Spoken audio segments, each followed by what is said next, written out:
lui adresser. Je l'ai écouté pendant Ouais. sa campagne de premier tour. Il a fait un très bon score, objectivement, près de 5% des voix. Nous avons pratiquement les mêmes idées sur tous les sujets. Et j'ai entendu sa déclaration le soir du premier tour. Il a laissé la porte grande ouverte. Grande ouverte. Alors, Pour exprimer un choix qui serait celui de la France, tout simplement. Le choix de la France, mettre la France au-dessus de tout, contrairement à d'autres quand même, qui nous ont expliqué avant le premier tour que Macron, c'était Emmanuel Hollande.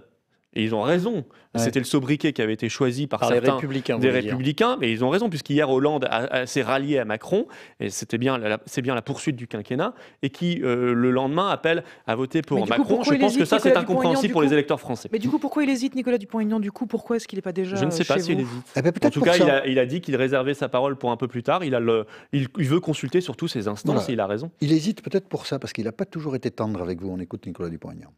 Le Front National, avec ses excès, son arrière-boutique, qui n'a rien à voir avec le gaullisme social que je défends depuis le début de ma carrière politique, avec Philippe Séguin notamment, est le meilleur moyen de ne jamais faire gagner les patriotes. Voilà peut-être pourquoi il hésite. Mais il a peut-être changé d'avis. C'était il y a quelques mois. Et on se rend compte que bah non. manifestement, très récent, ça, non ? la candidature, c'était en septembre, je crois, Oui, septembre. la candidature de Marine Le Pen depuis a démontré qu'elle était le meilleur moyen de faire gagner les patriotes.